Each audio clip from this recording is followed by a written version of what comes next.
بسم اللہ الرحمن الرحیم۔ السلام علیکم۔ لیڈی ڈاکٹر کرنل شین آج بھی پاک فوج میں خدمات سر انجام دے رہی ہیں۔ دل کی انتہائی سادہ اور اپنے پیشے سے بے پناہ مہارت رکھتی ہیں۔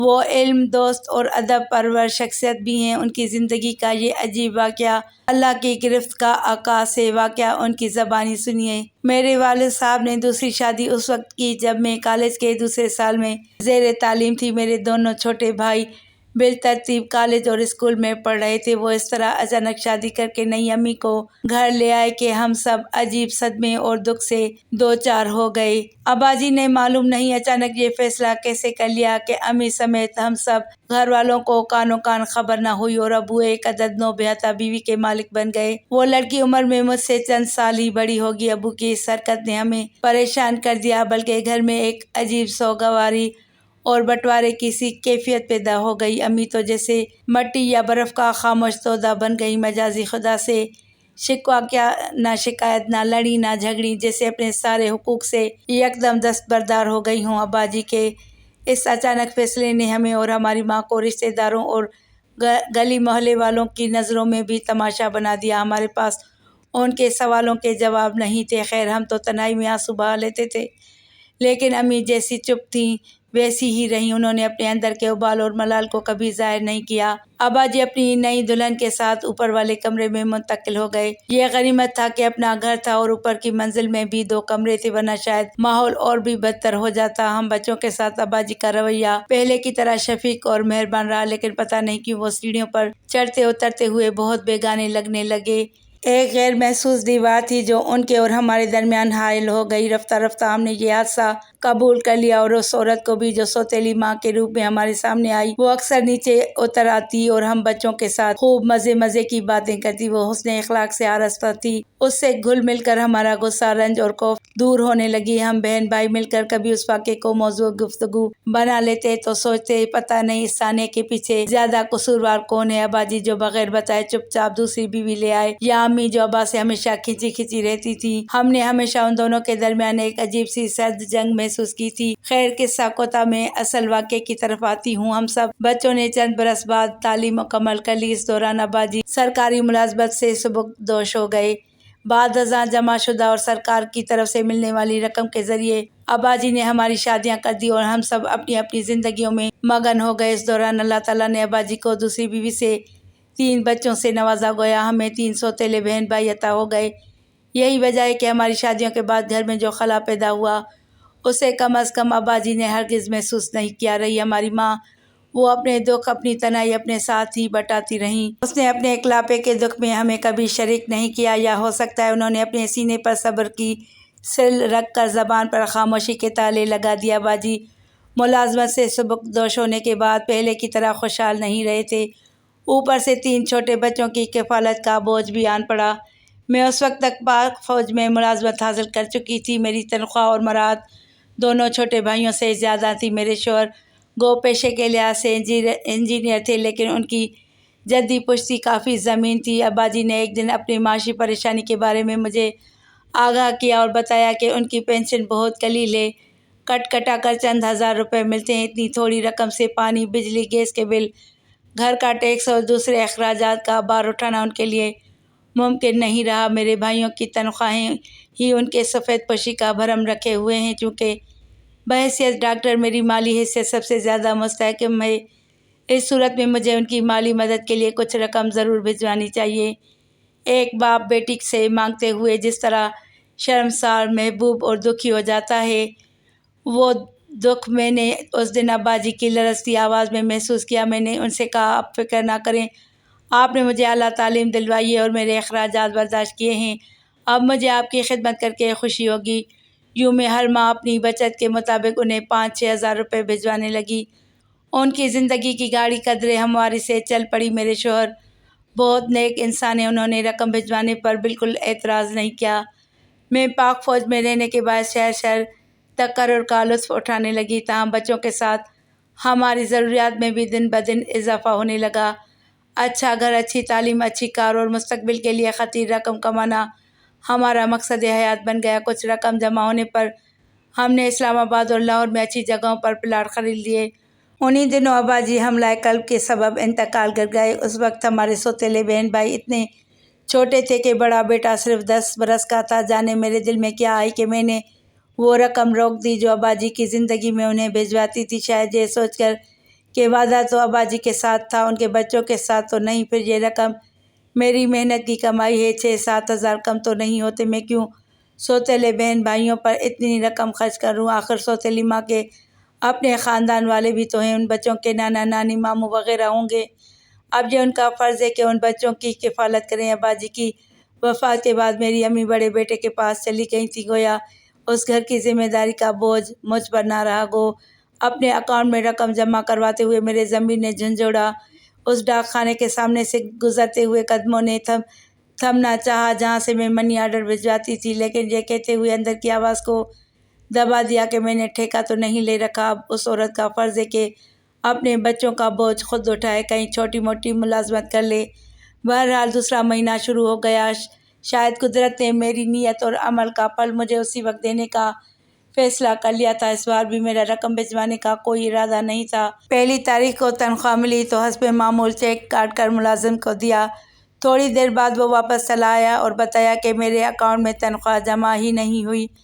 میں دوسرے روز دفتر گئی تو معلوم ہوا کہ میں پچھلے کئی مہینوں سے کرایہ مکان کی مد میں جمع شدہ رقم سے زیادہ نکلوا چکی ہوں، اس لیے تنخواہ کئی ماہ کٹتی رہے گی۔ یہ دفتر والوں کی غلطی تھی، لیکن اس کا خمیازہ مجھے بھگتنا پڑا۔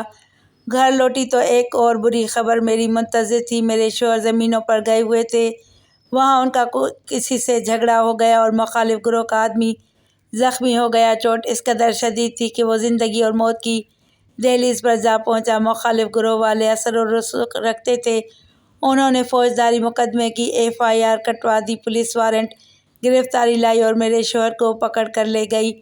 یہ خبر سن کر میرے پیروں تلے زمین نکل گئی۔ شوہر کی ضمانت مقدمہ ختم کروانے، مخالف گروہ کے ساتھ صلح نامے اور علاج معالجے پر اچھی خاصی رقم لگ گئی۔ گاؤں میں میرے 10-15 دن شدید دوڑ دھوپ میں گزرے۔ آخر خدا خدا کر کے سارے مرحلے طے ہوئے۔ گھر لوٹی تو میری چھوٹی بیٹی اچانک تیز بخار میں پھنکنے لگی۔ میں خود ڈاکٹر تھی، جب تشخیص نہ کر سکی تو اسے فوجی ہسپتال لے جا کر ماہر خصوصی کو دکھایا۔ اس نے ادویہ لکھ کر دی، مگر بچی کا بخار نہیں اترا۔ دوائیوں کے باعث بچی سو گئی۔ اگلی صبح میں دفتر چلی گئی۔ بچی کی دیکھ بھال کے لیے گھر میں ملازمہ موجود تھی، میں فون کر کے اس کی خیریت دریافت کرتی رہی۔ 2:30 بجے کے قریب جب میں ڈیوٹی سے واپس لوٹی تو بچی نے ماما کہا اور میری آنکھوں کے سامنے بے ہوش ہو کر گر پڑی۔ میں اسے کار میں لیے بھاگی ہسپتال پہنچی۔ اسی لمحے بیٹی کا بخار 104 درجہ سے بھی تجاوز کر چکا تھا۔ اسے جلدی ٹیکے لگائے گئے اور سر پر ٹھنڈے پانی کی پٹیاں رکھی گئیں۔ کچھ بخار اترا، لیکن شام کو پھر چڑھ گیا۔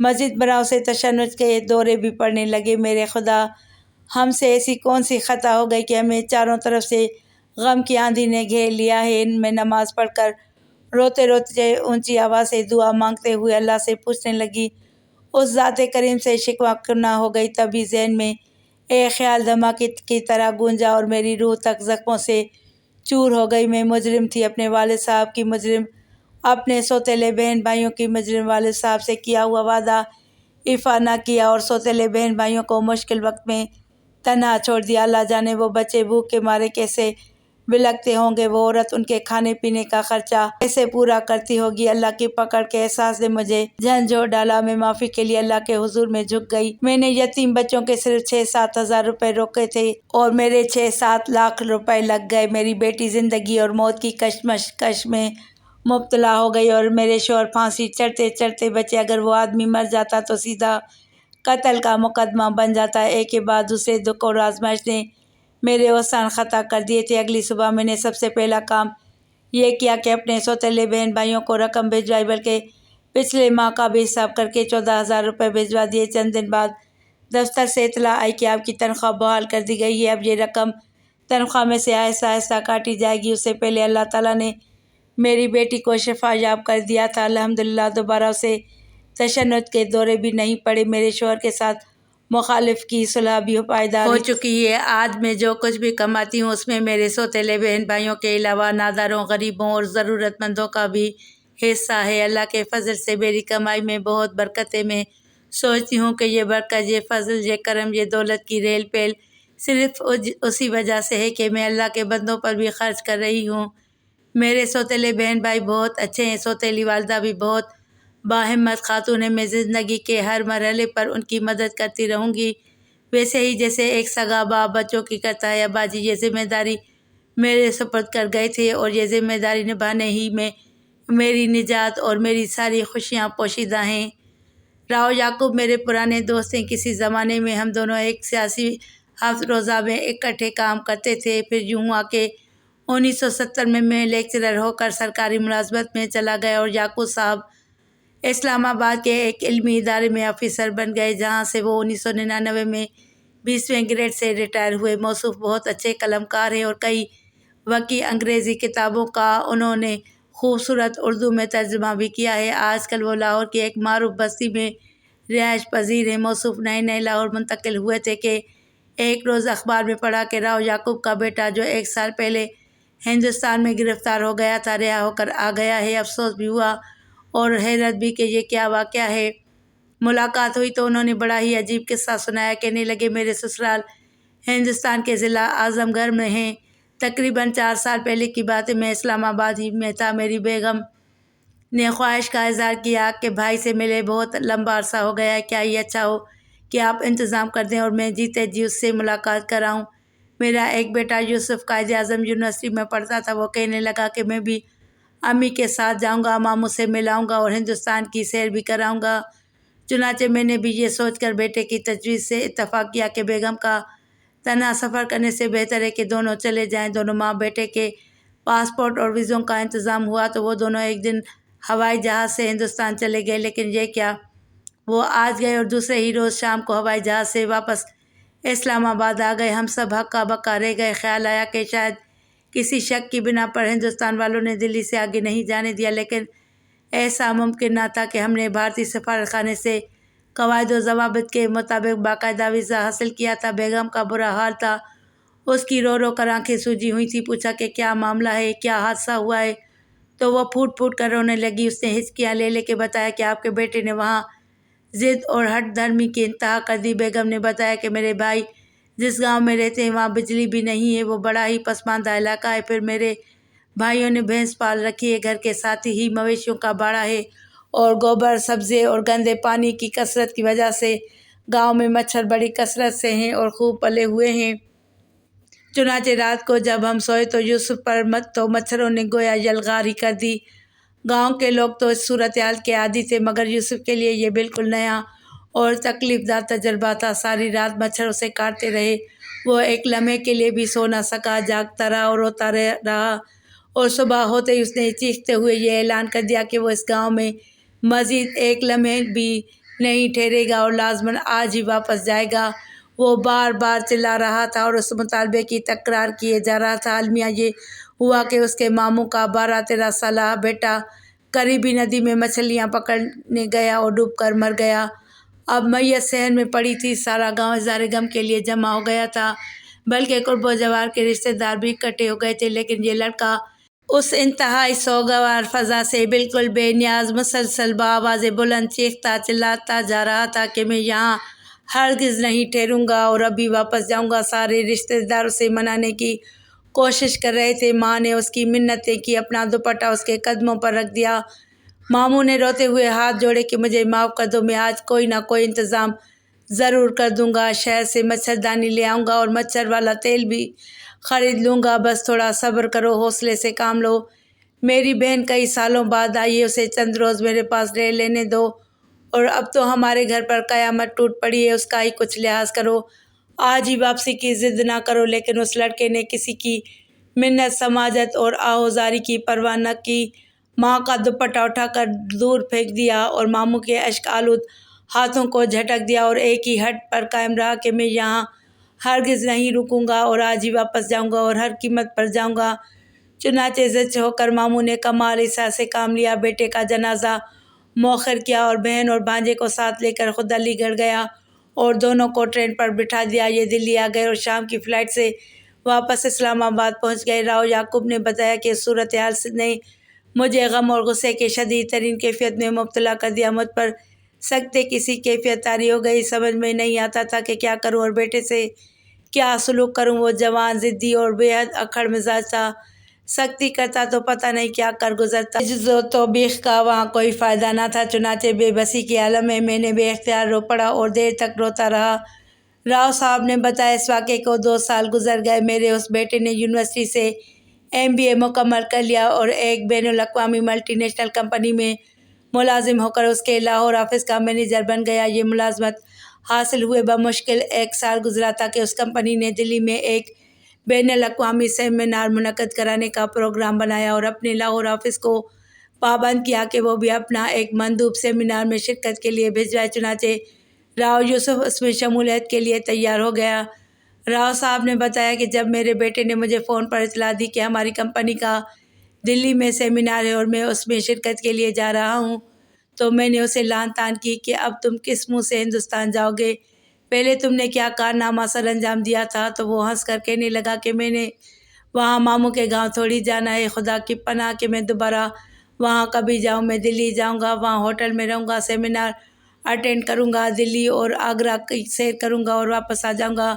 میں نے اسے کہا کہ دیکھو احتیاط کرنا، فراڈ بہت ہو رہے ہیں، کسی پرائیویٹ منی چینجر سے کرنسی تبدیل نہ کرنا، کسی بینک یا رجسٹر منی چینجر سے ہی رقم تبدیل کروانا۔ مگر بدقسمتی سے اس نے میرے مشورے اور نصیحت کی پرواہ نہ کی۔ وہ لاہور سے سمجھوتا ایکسپریس پر سوار ہو کر ٹرین میں ایک منی چینجر آ گیا۔ اس نے جھانسا دیا کہ میں عام بینکوں کے مقابلے میں زیادہ ہندوستانی کرنسی دوں گا۔ چنانچہ میرے بیٹے نے اسے 1000 کا پاکستانی نوٹ دے کر ہندوستان کے 100 کے نوٹ حاصل کر لیے۔ واگا سے آگے ہندوستان کی سرحد شروع ہوئی۔ راؤ یوسف بارڈر کراس کر کے اٹاری پہنچا اور ریلوے بکنگ آفس پر دلی کا ٹکٹ لینے کے لیے 100 روپے کا نوٹ متعلقہ کلرک کو دیا۔ اس نے ٹکٹ دینے کی بجائے نوٹ کو جعلی قرار دیا اور اسے فوراً ہی پولیس بلا لی۔ راؤ یوسف کو گرفتار کر لیا گیا اور ہتھکڑی لگا کر حوالات پہنچا دیا گیا۔ راؤ یعقوب صاحب نے بتایا دوسرے روز مجھے امرتسر سے فون آیا، میں سردار بھگت سنگھ وکیل بول رہا ہوں، آپ کا بیٹا راؤ یوسف جعلی کرنسی کے کیس میں گرفتار ہو گیا ہے، وہ حوالات میں ہے، آئیے اور اس کی ضمانت کروا لیجیے۔ یعقوب صاحب نے بتایا کہ آپ میری پریشانی کا اندازہ نہیں کر سکتے، صدمے سے برا حال ہوا، لیکن ظاہر ہے بیٹے کا معاملہ تھا، بیٹا تو نہیں جاتا تھا۔ میں اسلام آباد میں تھا اور صحافتی حلقوں میں میرے وسیع مراسم تھے۔ میں نے بھاگ دوڑ کر کے ہندوستان کا ایمرجنسی ویزا حاصل کیا، زر مبادلہ میں 1 لاکھ روپے کا انتظام کیا اور دوسرے ہی روز ہوائی جہاز سے دلی پہنچ گیا۔ وہاں سے پہلے اعظم گڑھ گیا، اپنی بیگم کے بھائی کو ساتھ لیا اور امرتسر پہنچ گیا، وہاں بھگت سنگھ وکیل سے ملا۔ پہلے ہی روز میرے 60,000 روپے خرچ ہو گئے۔ خدا کا شکر ہے بیٹے کی ضمانت ہو گئی اور ضمانت اسی ماموں نے دی جس کے گھر میں راؤ یوسف نے بضد ایک دن بھی ٹھہرنا گوارا نہ کیا تھا۔ عدالت نے اپنے فیصلے میں لکھا کہ اگرچہ ملزم کو ضمانت پر رہا کیا جا رہا ہے، لیکن جب تک مقدمے کا فیصلہ نہیں ہوگا وہ ہندوستان سے باہر نہیں جا سکتا۔ اس طرح راؤ یوسف کو 11 مہینے تک انتہائی ذلیل و خوار ہو کر اسی ماموں کے اسی گھر میں رہنا پڑا جہاں 3 سال پہلے اس نے سنگ دلی اور صفاقی کی انتہا کر دی تھی۔ اندازہ کیا جا سکتا ہے کہ اس گاؤں میں وہ ذہنی اور عملی طور پر کس اذیت اور ذلت کی کیفیت میں مبتلا رہا ہوگا۔ عجیب بات یہ ہے کہ ان 3 سالوں میں گاؤں نے ترقی کا ایک بھی زینہ طے نہیں کیا تھا۔ اللہ نے حیرت انگیز طور پر اپنے صفت عدل کا کرشمہ دکھایا۔ ویڈیو اچھی لگی تو ویڈیو کو لائک کر کے چینل کو سبسکرائب کریں اور گھنٹی کے نشان کو